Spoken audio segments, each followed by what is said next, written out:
Assalamualaikum warahmatullahi wabarakatuh. Alhamdulillah, pada kesempatan kali ini kita akan membahas tentang kisi-kisi penilaian akhir tahun pelajaran bahasa Inggris untuk kelas 7.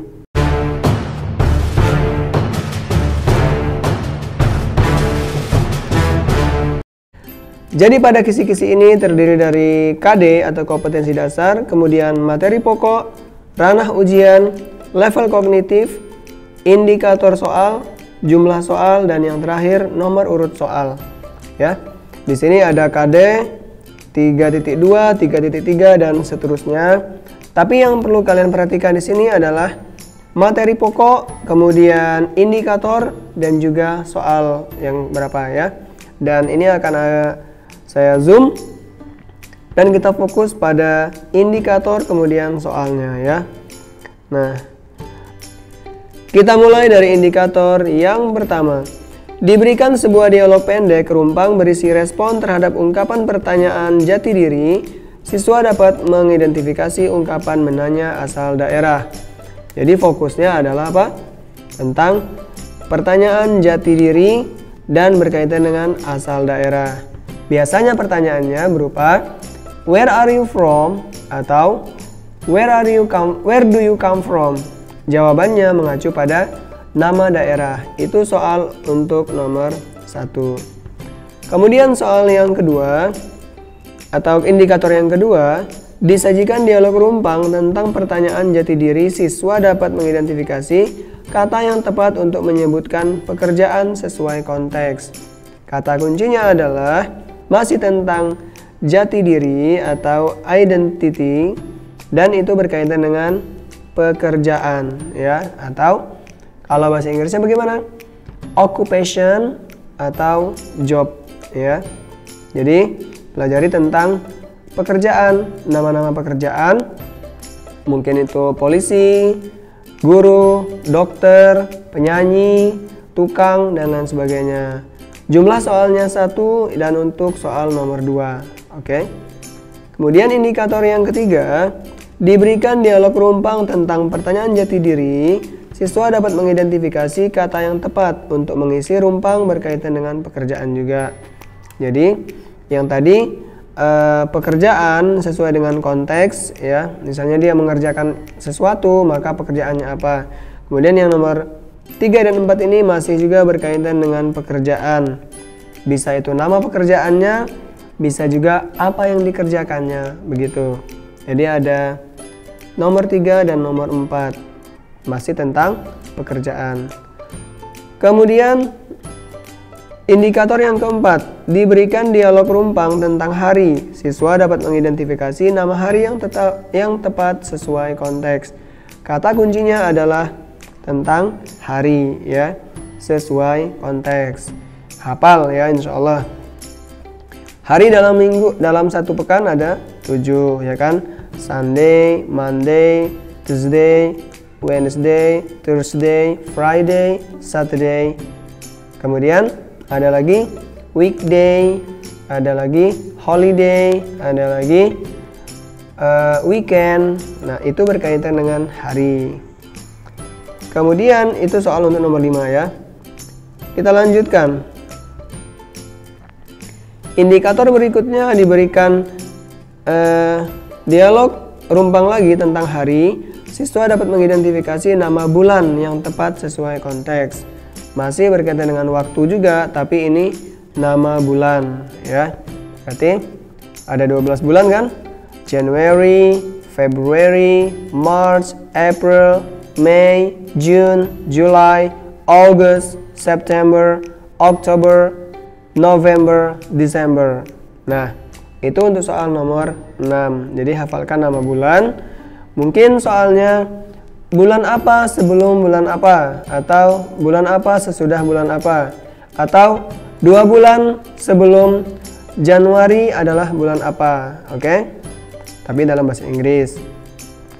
Kemudian indikator berikutnya, diberikan dialog rumpang tentang hari, siswa dapat mengidentifikasi kosakata angka kardinal sesuai konteks. Oke. Kata kuncinya adalah kosakata angka kardinal ya. Cardinal number. Ada dua jenis angka, yaitu cardinal number dan ordinal number. Oke, ini sekalian nomor 7 dan nomor 8 ya. Nomor 7 ini cardinal number, nomor 8 ordinal number. Apa sih bedanya? Kalau cardinal number itu 1, 2, 3, 4 dan seterusnya. Kemudian kalau yang nomor 8 ini mengidentifikasi kosakata ordinal number atau kata ordinal. Itu biasanya ke 1 ya kan, terus ke 2 dan ketiga. Jadi kalau angka cardinal ini angka biasa, kalau ordinal berarti angka urutan. Contohnya the first, the second, the third, the fourth, the fifth. Kalau angka cardinal 1, 2, 3, 4, 5. Berikutnya apa tadi? Indikator berikutnya diberikan dialog rumpang tentang hari. Siswa mengidentifikasi kata depan yang tepat yang digunakan sebelum nama hari dan bulan. Jadi ada dua kata kunci, yaitu mengidentifikasi kata depan sebelum nama hari dan nama bulan. Jadi nomor 9 ini kata depan untuk nama hari, nomor 10 kata depan untuk bulan, ya kan? Apa sih kata depan? Kata depan itu yaitu preposition ya. Preposition atau kata depan. Ada 3, in, on, dan at. Ingat-ingat, kalau in itu untuk tahun, on itu untuk bulan dan hari, at itu untuk jam ya. Ingat-ingat. Indikator berikutnya diberikan gambar jam dan dialog interpersonal rumpang tentang aktivitas harian. Siswa dapat mengidentifikasi penyebutan waktu dalam bentuk frasa yang tepat. Jadi kata kuncinya adalah penyebutan waktu ya. Dan waktu ini yaitu jam. Masih bisa kan? Hafal kan? Jadi ini ada dua soal nomor 11 dan 12 tentang jam. Jadi kalau misalnya jam 1 tepat berarti 1 o'clock. 1:30 half and 1 o'clock kan? Kemudian kalau 1:15 quarter past 1 atau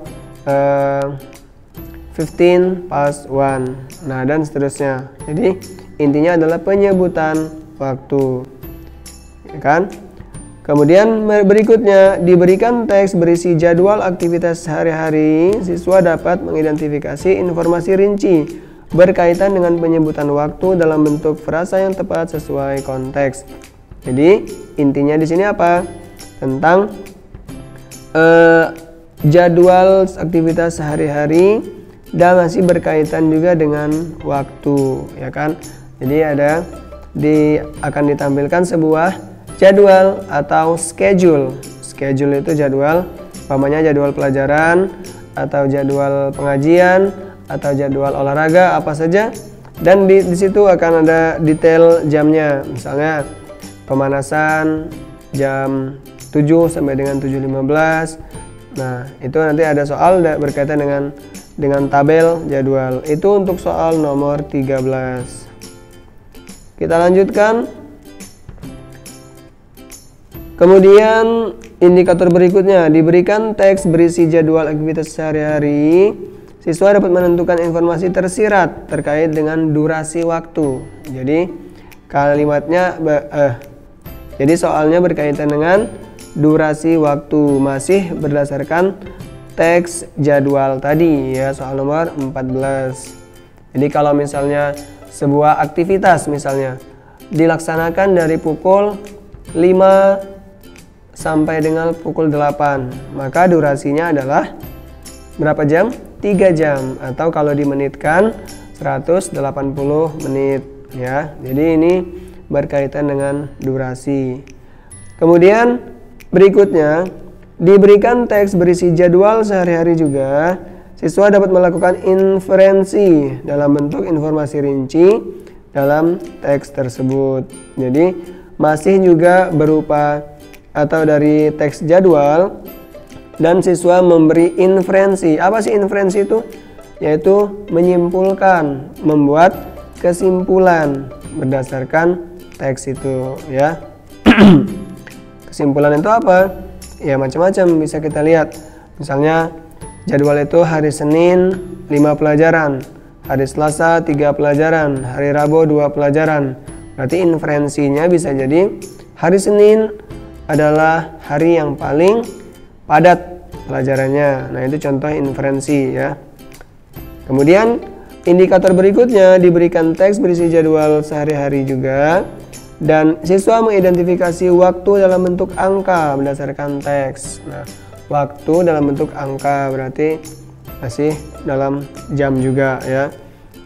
Tapi misalnya ada angkanya dan juga ada tulisannya, ya, atau dalam bentuk latinnya. Soal nomor 16. Soal nomor 17 masih jam lagi. Diberikan gambar jam mengidentifikasi penyebutan waktu dalam British style. Nah, jadi ada British style, ada American style. Apa bedanya? Kalau British itu yang agak lebih ribet, ya, yang pakai pas, pakai to, ya kan? Contohnya pukul 8.15 berarti quarter past 8, ya kan? Kalau Amerikannya kan tinggal 8:15 gitu, 8:15. Oke. Ini dalam bentuk British. Kemudian berikutnya kemudian berikutnya diberikan sebuah kalimat, siswa dapat mengidentifikasi waktu dalam hari yang tepat. Waktu dalam hari, ya, masih waktu juga. Itu soal nomor 18 dan nomor 19. Jadi simple ini soal pelajarannya. Oke. Selanjutnya diberikan sebuah teks deskriptif tentang benda, siswa dapat menentukan informasi tersirat.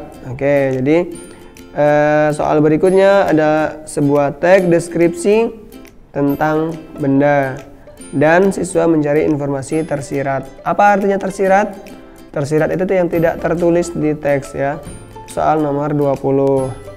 Soal berikutnya masih juga tentang deskriptif teks dan siswa mengidentifikasi informasi rinci.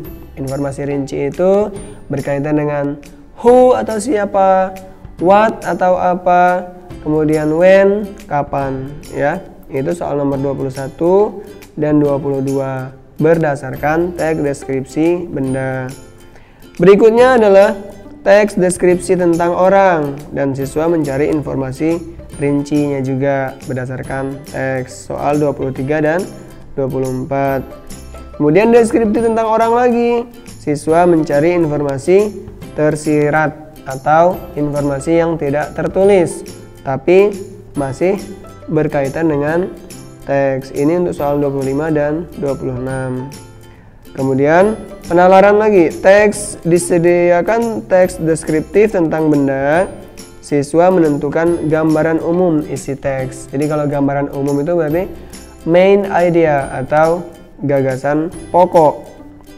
Selanjutnya yaitu nomor 27. Selanjutnya nomor 28, diberikan sebuah teks deskriptif tentang benda dan menentukan rujukan kata ganti yang tepat. Kata ganti itu apa? Bisa he, she, it, they, we, I, you. Jadi umpamanya he pada kalimat itu mengacu atau merujuk pada siapa? Apakah Pak Eko, apakah Pak Joko, apakah yang lainnya, begitu. Jadi kata ganti atau pronoun. Berikutnya diberikan teks deskriptif tentang kegiatan harian, siswa dapat menentukan informasi rinci. Kegiatan harian itu apa? Daily routine, ya, daily routine, dan mencari informasi rinci. Soal nomor 29 dan 30. Kemudian berikutnya juga masih tentang kegiatan harian dan siswa mencari informasi tersirat atau tidak tertulis. Soal nomor 31 dan 32. Kemudian masih tentang kegiatan harian dan opsi berupa gambar jam. Siswa menentukan gambar yang tepat, menunjukkan waktu kegiatan berdasarkan teks. Jadi melihat pukul berapanya sebuah kegiatan dengan pilihan gambar jam. Kemudian masih juga tentang kegiatan harian, siswa menentukan gambaran umum isi teks atau bisa itu ide pokok atau bisa juga kesimpulannya ya. 34. 35. Teks deskriptif tentang kegiatan harian. Opsi berupa penulisan jam. Siswa menentukan penulisan jam yang tepat untuk kegiatan berdasarkan teks. Jadi penulisan jam yang tepat untuk sebuah kegiatan. Itu soal nomor 25. Kemudian berikutnya lagi diberikan kata yang diacak. Siswa dapat menentukan susunan yang tepat untuk membentuk kalimat. Jadi ini adalah kata acak atau jumble ya, dan siswa dapat menentukan susunan yang tepat. Soalnya ada 3, 36, 37, dan 38. Kemudian yang terakhir diberikan kalimat yang diacak. Siswa menentukan susunan yang tepat untuk membentuk sebuah teks. Jadi ada kalimat acak dan menentukan susunan yang tepat, itu nomor 39 dan nomor 40. Nah, jadi inilah